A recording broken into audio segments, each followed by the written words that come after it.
So hello everyone, welcome back to my channel. So in this video I will give self-given analysis of RRB clerk pre-examination 2025.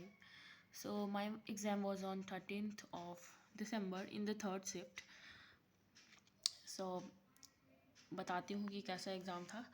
तो overall exam बहुत ही easy था, reasoning section भी बहुत easy था, quant section भी बहुत easy था।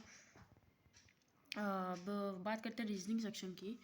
तो रीजनिंग में मेरे टोटल 40 अटैम्प्ट हुए, टोटल 40 अटैम्प्ट हुए बाय गॉड्स ग्रेस।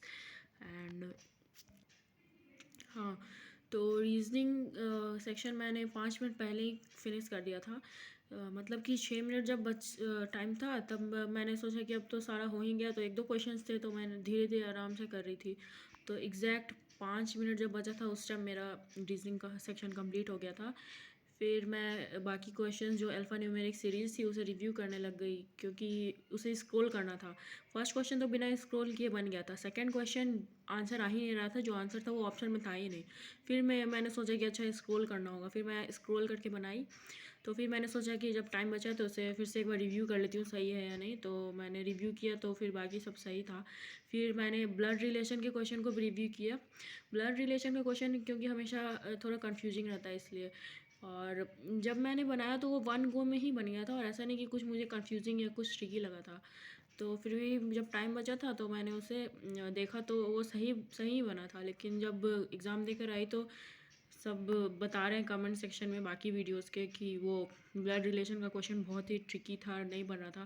पर पता नहीं मुझसे तो वो बन गया था, और मेरे हिसाब से तो सही था।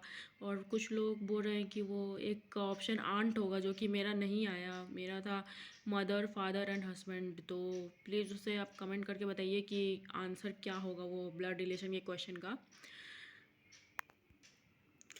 और हाँ, एक मीनिंगफुल वर्ड वाला क्वेश्चन जो अल्फ़ा न्यूमेरिक सीरीज़ में था, जो अल्फ़ाबेटिकल सीरीज़ में था, तो उसमें एक मीनिंगफुल वर्ड मैंने बस एक लो टिक मार्क किया, जो कि दो वर्ड बन रहे थे, किन एंड लो। लेकिन मुझे बस मैंने वहाँ पे मेरा दिमाग बस लो के लिए स्ट्राइक किया था, तो मैंने बस लो मतलब एक मीनिंगफुल वर्ड वाला टिक किया ऑप्शन। बाकी कमेंट सेक्शन देखने के बाद ही मुझे पता चला कि किन भी होगा, तो एक मेरा रीजनिंग में गलत हो चुका है अभी तक। फिर बाकी तो मेरे हिसाब से सही ही है। फिर और ब्लड रिलेशन का नहीं कुछ कह सकते, मैंने चेक किया था, मेरे हिसाब से तो सही था भाई वही। फिर अब बात करते हैं क्वांट सेक्शन की। तो क्वांट में मेरे टोटल अटैम्प्ट 36 हुए, 36 यस। अरिथमेटिक के मेरे से 4 क्वेश्चंस नहीं हो पाए। एक मैं बना रही थी 30 सेकेंड्स था, जो एवरेज एज वाला था, पर वो मुझसे नहीं बन पाया। मतलब 30 सेकेंड्स था तो लास्ट में टाइम पे ही बार बार ध्यान जाता है, तो वो मेरे से बन नहीं पाया 30 सेकेंड्स मेरे। तो टोटल अटैम्प्ट 36 हुए। और क्वांट के भी क्वेश्चन बहुत ही ईजी थे, सिंप्लीफिकेशंस भी बहुत ईजी थे, उसे मतलब पेपर पे लिखने की भी ज़रूरत नहीं थी, सब बहुत ईजी थे।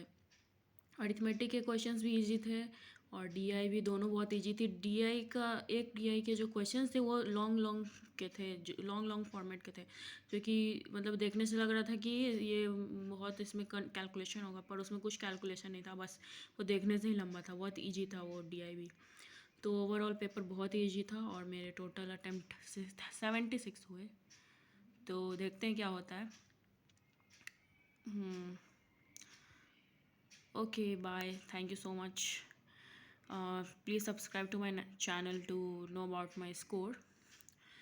Thank you so much. Bye bye. Take care.